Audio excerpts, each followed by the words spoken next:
I'm continuing on through classical tragedy, Greek and Roman, and I am now up to Prometheus Bound by Aeschylus.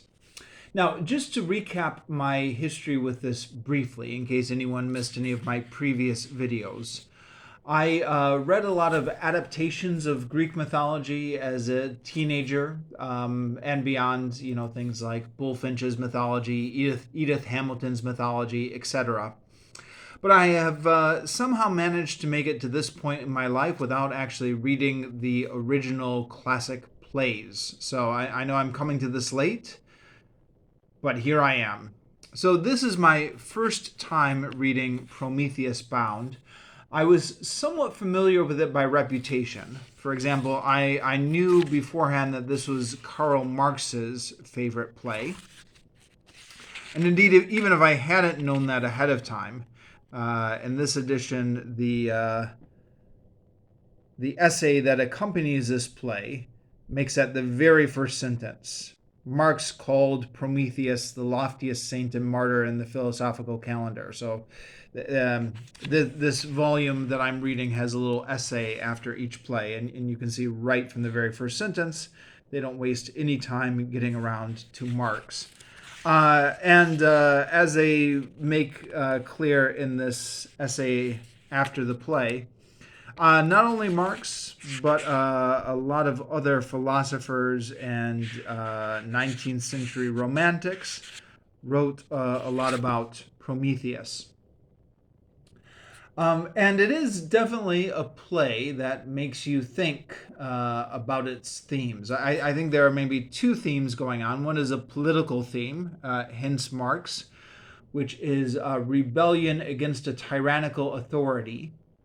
And the other is more of a religious theme, which is defiance against a fundamentally unjust theocracy or a fundamentally unjust universe, perhaps. I certainly had some ideas while I was reading this play. I mean, you can't not. A whole bunch of stuff was bouncing around in my head, and I may talk about some of that. But like I said, this is my first time reading this play, and I don't want to necessarily just offload with all the random stuff that I thought of while I was reading this play for the first time. Maybe it would be good to just let it settle for a little bit, reread it someday, come back with some more mature thoughts on it after I've had some time to let it percolate a bit. So I think what I'm going to at least start off doing is just recap the basics here. So if you're unfamiliar with the myth, the very basic version of this story is that Prometheus stole fire from heaven and gave it to humans. And the fire also brought with it technology and intelligence. So, I think it varies a little bit depending on who's telling the story. But the fire was not just the fire. The fire was symbolic, or the fire contained the spark of intelligence and the spark of creativity that allowed man to differentiate himself from the animals and start making technology. Now, Prometheus had stolen this fire. Zeus did not want it to go to the humans. And so for this crime, Prometheus was chained up to a rock, and an eagle was sent to eat his liver. But because because Prometheus was immortal, he was a god, kind of. Here's where we get into a little bit of semantics. In Greek mythology, there's the Titans and the gods. But I think that's just how it's translated into English. I think in terms of like divine beings, how we would conceive of them, the Titans and the gods are both types of gods. So for all intents and purposes, Prometheus is a god. He's immortal. Part of the pantheon of Greek gods. So So because he's immortal, he can't die. So the eagle will eat his liver and then fly away, but his liver will regrow again, and then the eagle will come back the next day. And Prometheus is chained up to this rock to endure this suffering. And that is the suffering that he gets for gifting mankind with the gift of fire. So, that's the basic story. Now, I'm going to make a little bit of a diversion here to talk about something else. I printed this off from the internet about 2 years ago. This is the Theogony by Hesiod. Now, Hesiod was a contemporary of Homer. Here's my copy of Homer's Iliad. Just wanted to show that. Hesiod was a contemporary of Homer, so writing, I guess, in the 8th century BC. And I had this idea a couple years ago that I was going to go through and read about the creation story in Greek mythology and make some sort of simplified reading for my students. I teach English as a second language here in Vietnam. And I read most of this. I didn't actually finish it. It's quite short. I don't know why I didn't finish it, just because I was distracted by other things.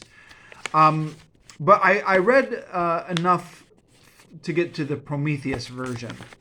You can see that it's all crinkled up, and that's because I was carrying this in my backpack for weeks, and I think it was even through a couple storms in the rainy season. I did actually print out a new copy. So I've got a new copy here, which I should read. We'll read, I guess maybe after I finish this, maybe I'll move on to this. So I haven't officially read this, and I haven't officially finished it, but I did read a lot of it. And in this version of Hesiod, we have the story of Prometheus. And Prometheus in the Theogony is portrayed as a trickster god.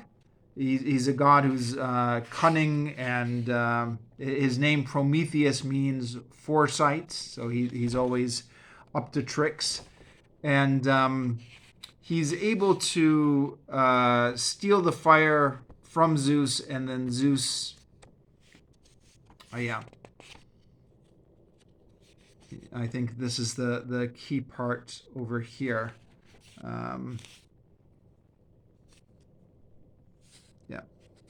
He steals the fire from Zeus and then gives it to man, and Zeus has him chained up and has the eagle eating his liver, and that's his punishment for being a wily trickster god. And I was watching a couple of YouTube videos on this, and they said, Prometheus is portrayed in the classic trickster god archetype, which is very common in mythology, like Loki in Norse mythology or other mythologies. And it's not until we get to Aeschylus, and Aeschylus is about 400 years later, I believe, that Prometheus is not portrayed as a wily trickster god who tried to trick Zeus and then got punished for it. Now Prometheus is portrayed as a martyr. So he is somebody who, because he cared for humankind and because he wanted to help humankind, he is bound and tortured at the hands of an unjust God. And so it's very much a hymn to a martyr, or a story against tyranny. So Zeus is portrayed as a tyrant, and Prometheus is brave enough to stand up for him and cares enough about human beings to stand up against him, and it will suffer because of this. And so again, you can see why Marx likes this so much. There's very much a political revolutionary as martyr type thing in here. Now, like I said, I had read this story in various adaptations back when I was a teenager and an adolescent. 11, 12 years old is when I first got into Greek mythology. And I actually remember my mom came home from church one day. I don't remember why I wasn't in church as well. I guess I must have been at a separate youth group event. And she said, "Oh, you like Greek mythology, don't you?" She said, "You would have been interested in the sermon. It was the pastor talking about the myth of Prometheus bound." Sorry, she didn't say bound. She said the myth of Prometheus. So the way my pastor used it, the idea of Prometheus was to illustrate how cruel the Greek gods were and how this contrasted with the idea of the loving God of Christianity. And it's just one of those sermons about isn't the Christian God wonderful type thing. So because Prometheus had tried to help humans, Zeus had chained him to a rock to be tortured, and he was going to be tortured with the eagle eating out his liver, and that's just how cruel the Greek gods were. By contrast, the Christian God really loves humans, and isn't it wonderful that we worship the Christian God instead? That kind of sermon. And so that's obviously stuck with me all these years since. But reading Prometheus Bound, it struck me, you can't help but think that Prometheus is like Jesus. So my old pastor had tried to make a distinction between the Greek myths and the Christian myths, and sure enough, there are differences. But I mean, there's also one major similarity that he overlooked. Prometheus is the god who suffers to save humanity, just like Jesus is. And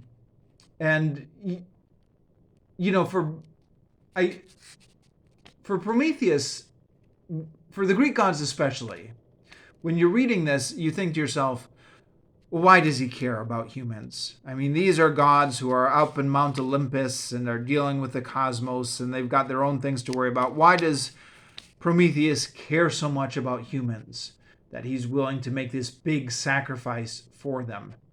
And I suppose you could ask the same question about the Christian God, huh?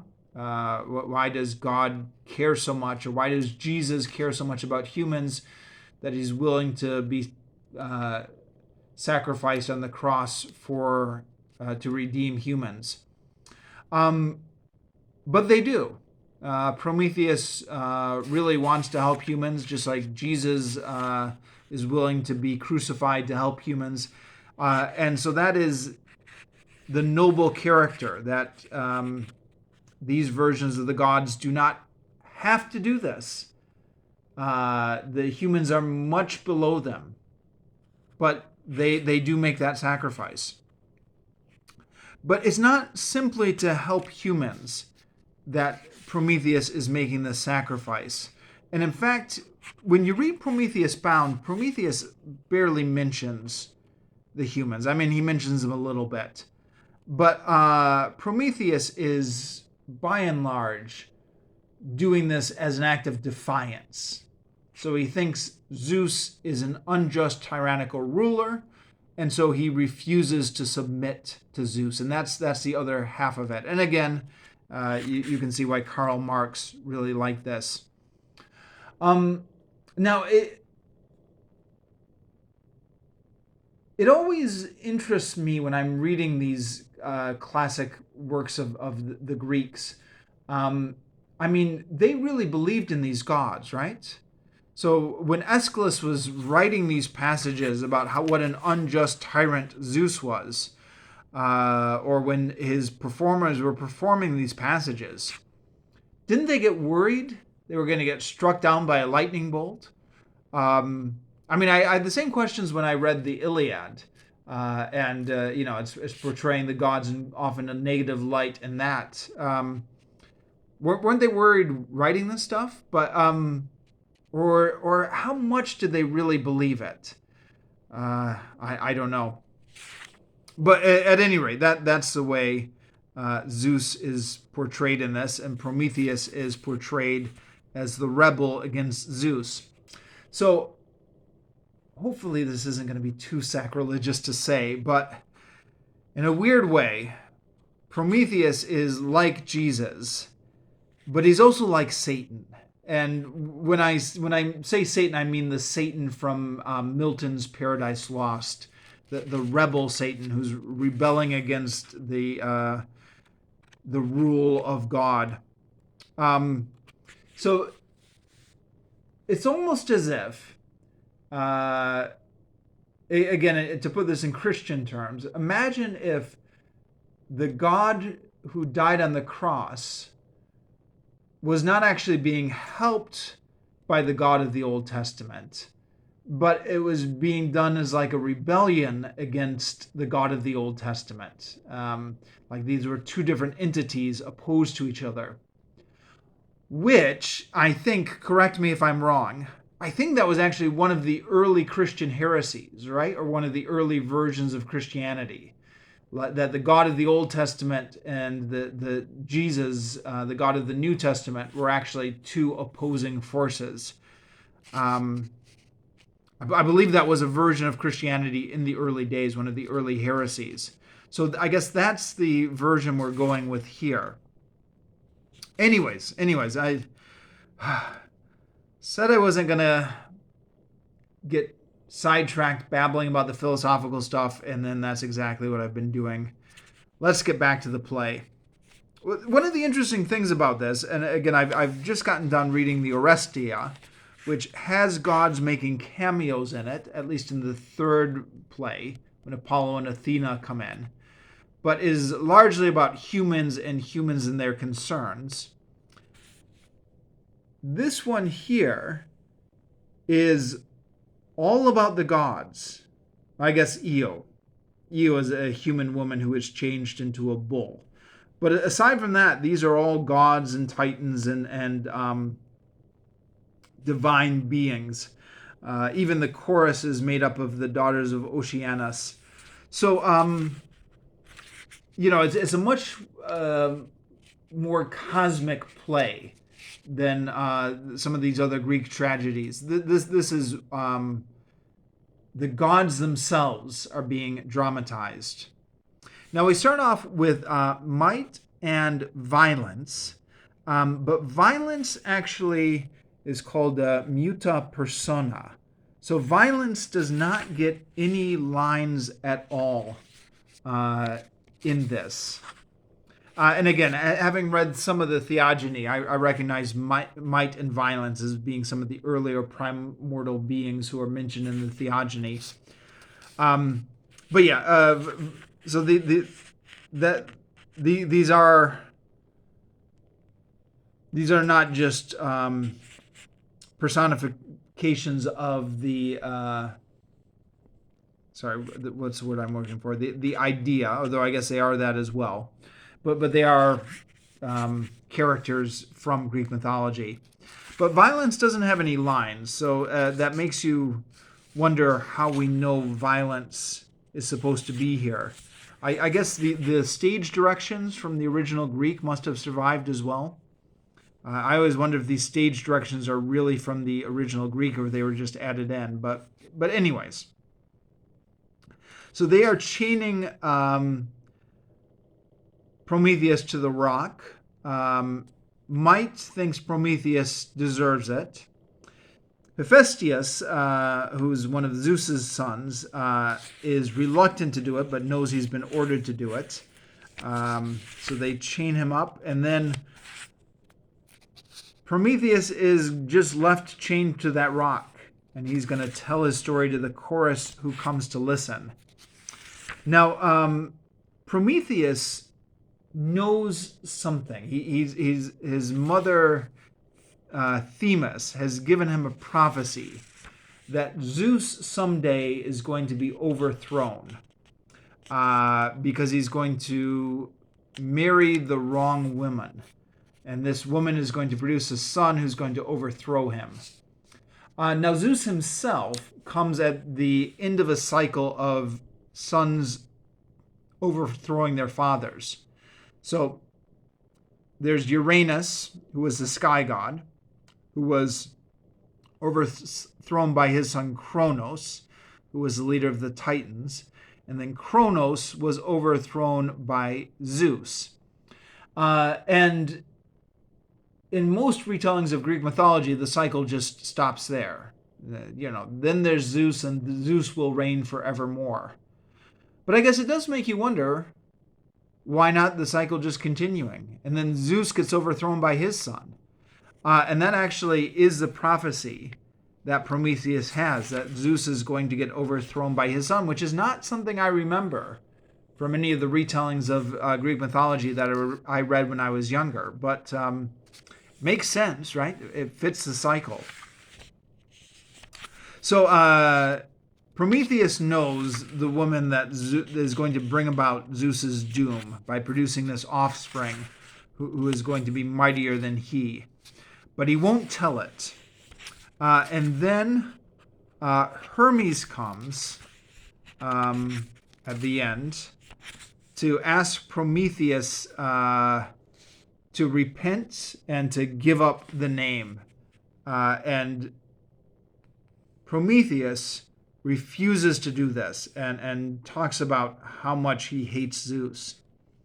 And Hermes tries to talk some sense into him, right? Think, here and now, if this seems to your interest. Think about what you're doing. You are not helping yourself. But Prometheus refuses to give in, even though he knows he's going to suffer for it. And so then this is where the eagles come in. The eagles that are going to come and eat his liver every day. So again, in the original version of the Theogony, the eagle was just part of the original punishment. This is something that's been added in, where the original punishment is him being shackled to the rock. And the eagle is the additional punishment that comes when he still refuses to submit and to tell what he knows later. So Prometheus could definitely at this point have lessened his suffering. And Hermes thinks he's insane to just go ahead and accept the suffering, right? These are a madman's words, a madman's plan. Why are you doing this to yourself?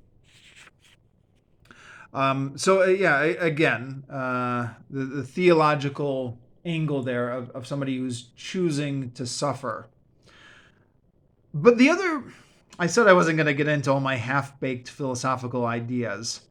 But here we are. I guess I'm getting into them. The other way I think you could take this is not only a rebellion against Zeus, the person, but maybe a rebellion against the whole cosmos, the whole universe. So at least that's, maybe I'm going out on a limb here, but that's the reading I was tempted to ascribe to this. Like, the whole universe sucks. It's terrible. It's cruel.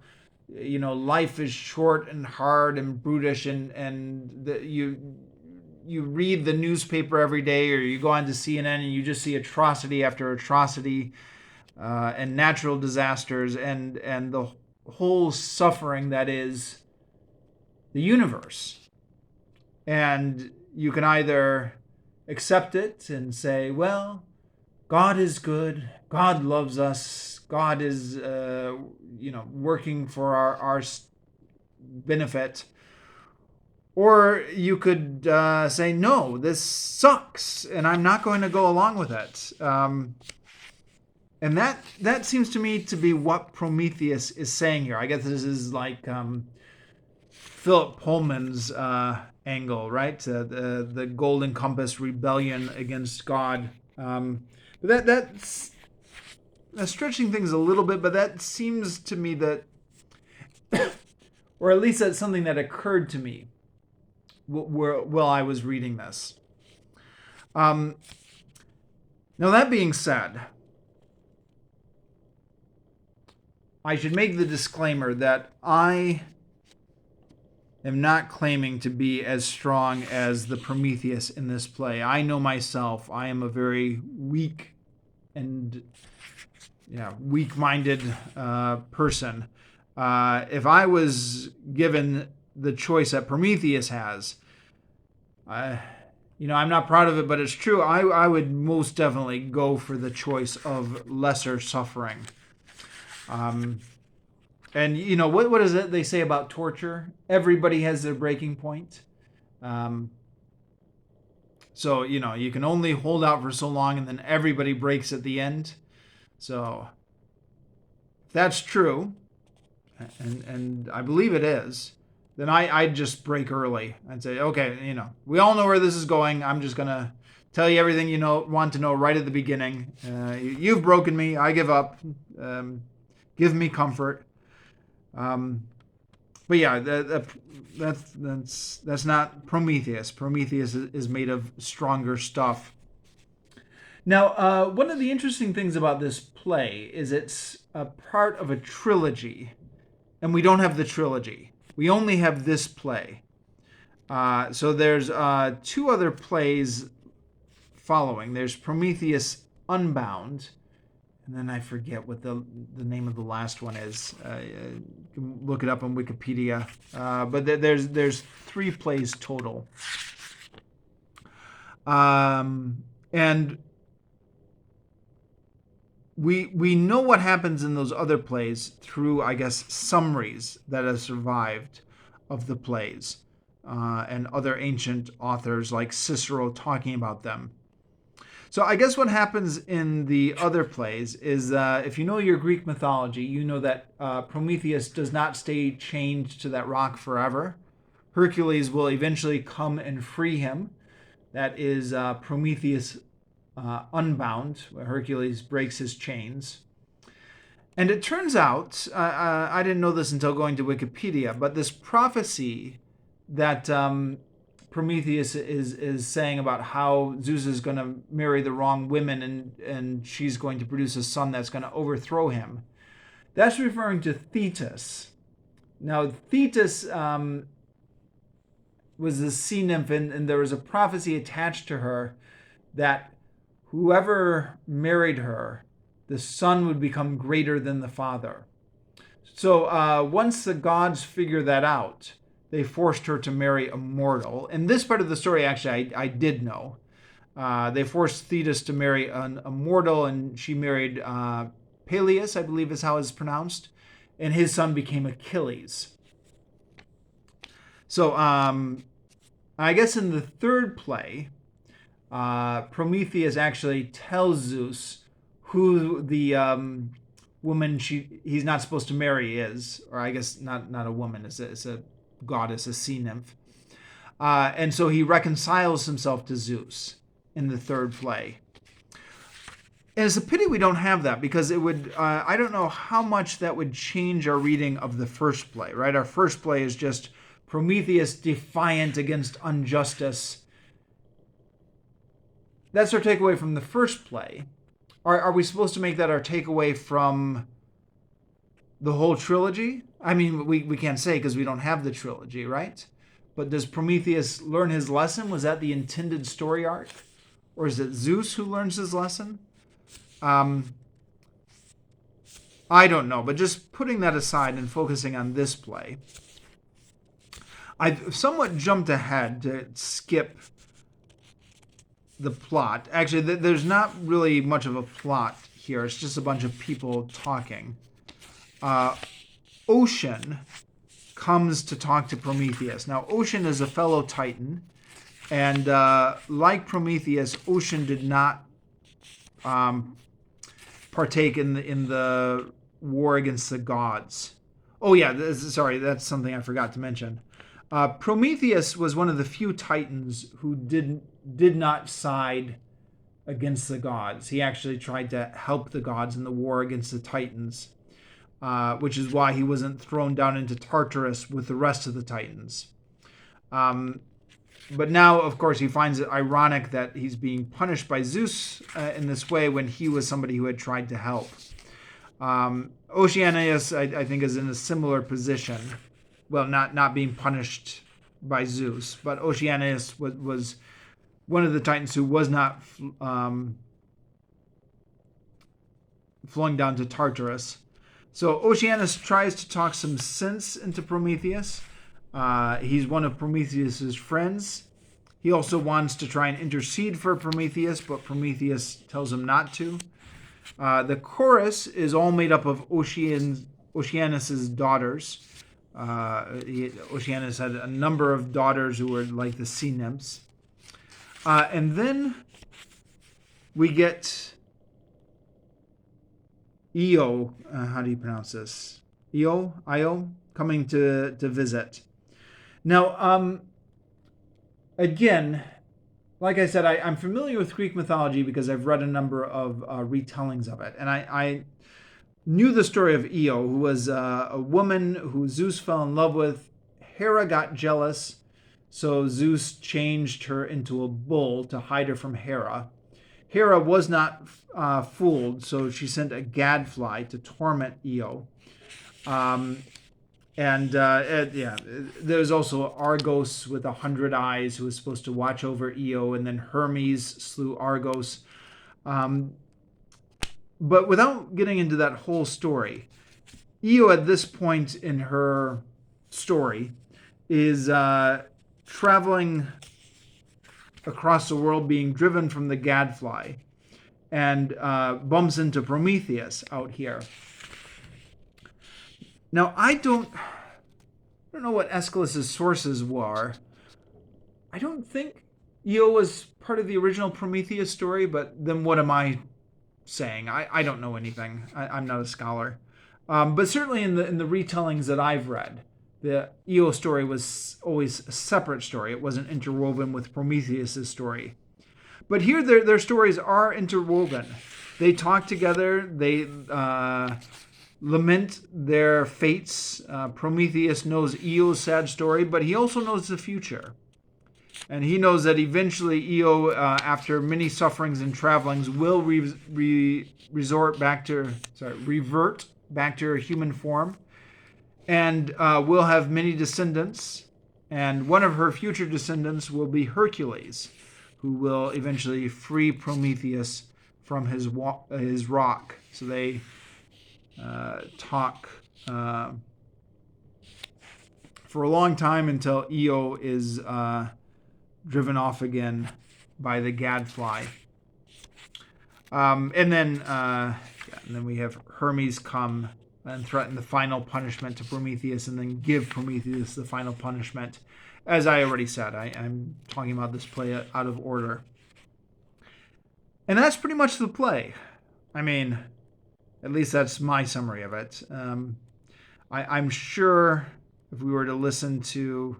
I'm sure on YouTube there exists more learned people than I who are able to get a lot more out of this play. But those are the things that struck me upon the first reading of it. And like I said, I know I'm, at this late stage in life, just now getting around to the classics. I'm playing catch up. But I would like to come back and reread this someday. And maybe get more out of it on my second rereading.